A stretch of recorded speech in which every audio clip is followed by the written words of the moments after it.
Meu nome é Donizete, sou engenheiro agrônomo, formado da Exalc em 1982 e desde então trabalho com adubação verde e plantas de cobertura. Para começar, nós vamos falar sobre o solo, onde nós vamos ter, logicamente, a maior influência com os adubos verdes e as plantas de cobertura, justamente nos atributos químicos, físicos e biológicos. Do ponto de vista químico, temos aí os corretivos, sem nenhuma dificuldade, temos adubos minerais, tem todas as análises que nos ajudam, tem uma tecnologia e muita pesquisa à disposição. Do ponto de vista físico, o que nós procuramos é ter um solo estruturado, descompactado, para que as raízes das plantas vão em profundidade, em busca de água e, logicamente, de nutrientes. E o ativo mais importante, os atributos biológicos, que até então eram poucos conhecidos, pouco estudados, até por falta de recurso da ciência para nos elucidar todas as interações entre a microbiota do solo, o solo e as plantas. E hoje isso é relativamente muito bem conhecido. A adubação verde tem seu primeiro registro há 2.500 anos na China. É um registro de recomendações para a agricultura. E ela veio ao longo do tempo, em Roma, Grécia, até os dias de hoje. É uma técnica que usa plantas com características recicladoras, protetoras de solo, que fixam nitrogênio, que é muito importante, tem atuação no controle de nematóides. Então, são plantas com diversas características muito positivas, que no período que elas estão no solo, ali aqueles 3, 4 meses, ela consegue interferir de forma muito positiva nos atributos físicos, químicos e biológicos do solo. Dela nada vamos colher. Ela está sendo desenvolvida somente para ser manejada e adicionada ao solo.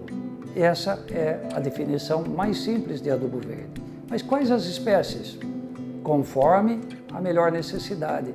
Não necessariamente todas são leguminosas, como muita gente está acostumado. Então, quais são os principais benefícios da adubação verde, das plantas de cobertura? O mais importante que eu considero é como rotação de culturas. O que significa isso? É onde nós interferimos na quebra de ciclo de pragas, doenças e nematóides. Essa que eu considero mais importante é o princípio da agronomia. E depois, bem, é uma protetora de solo, né, contra a erosão, e nesse efeito de proteger o solo tem um efeito colateral que impede o crescimento das ervas daninhas. Ela tem, vamos lá para baixo, um crescimento radicular bastante agressivo, são plantas não melhoradas, que descem em profundidade na sua sobrevivência em busca de água, em busca de nutrientes e fazem dessa forma dois trabalhos, da descompactação e da reciclagem de nutrientes. Nutrientes, lembrando bem, que são o adubo mineral que foi colocado na cultura anterior e que está sendo recuperado. No caso das espécies de adubo verde leguminosas, tem aí a grande vantagem da fixação biológica, simbiótica de nitrogênio, em quantidades suficientes para as culturas que vão suceder ao adubo verde ou estão ali de forma intercalar, propiciando uma boa economia na compra de adubos nitrogenados. As plantas de adubo verde, após o manejo, são a matéria-prima da camada morta que fica protegendo o solo, que é a base do plantio direto. Sobre os custos da adubação verde, né, com semente, o próprio plantio e depois o manejo, pode-se dizer que é um custo baixo frente a todos os benefícios que ele vai ter, né? Os ganhos com, por exemplo, fixação de nitrogênio, o controle de nematóides, a proteção que se ganha do solo para evitar a erosão, o aumento de matéria orgânica que se vai ter. Então, são muitos benefícios já falados que se tem quando se faz adubação verde. Então, os custos são bem inferiores quando se compara dessa forma. Os ganhos em sustentabilidade, em produtividade, são bem maiores. É fácil implantar a adubação verde? Hoje é relativamente fácil, porque se tem máquinas que fazem bom plantio, se tem máquinas que fazem um bom manejo, não há uma grande dificuldade. A maior dificuldade é um bom planejamento, é a escolha do adubo verde correto para a época, o momento correto para ter o bom resultado que se espera. A escolha da espécie de adubo verde depende de muitos fatores, lógico. Depende da fertilidade do solo, como estão falando dos tipos de solo. Depende da cultura que você está trabalhando, qual é o tempo, qual é a janela que você tem para manter a adubação verde. E depende, lógico, da questão geográfica, qual é a localização no país.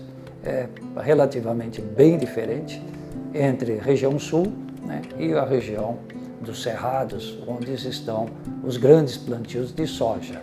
As espécies são diferentes. E tem também a questão da escolha quanto a pragas, doenças e nematóides. Então, se eu já tenho um solo sabidamente com nematóides, não posso usar plantas que são hospedeiras de nematóides, por exemplo.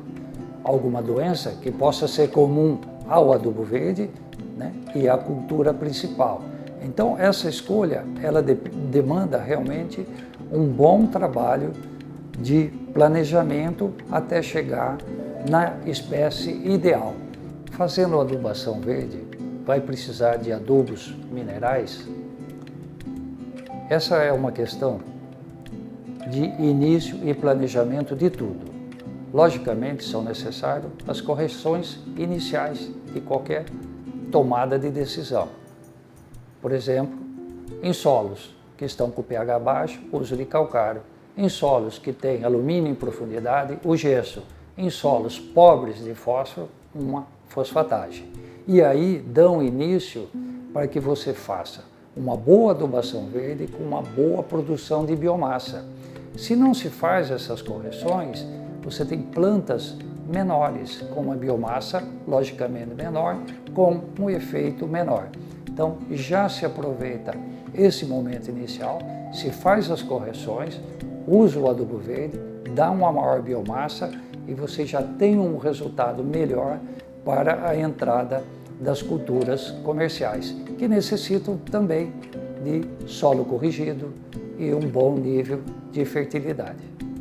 Qualquer sistema produtivo, seja de baixa tecnologia, alta tecnologia, solos mais pobres, solos melhores em matéria orgânica, mais férteis, no uso do adubo verde promove sempre uma recuperação daqueles que são mais pobres e uma manutenção da fertilidade naqueles solos que são mais ricos. Mas o que é mais importante é que haja um planejamento de continuidade de uso dos adubos verdes. Como a adubação verde pode impactar as gerações futuras? Acredito que de forma muito positiva, pois trata-se de uma prática, mesmo sendo milenar, ela é totalmente sustentável. Ela substitui o uso de alguns adubos minerais, como nitrogênio.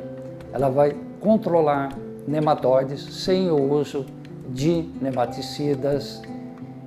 Pode também fazer o controle de ervas daninhas, então evita o uso de herbicidas, fixa nitrogênio e com isso não é necessário produzir adubos nitrogenados que colocam na atmosfera toneladas de carbono.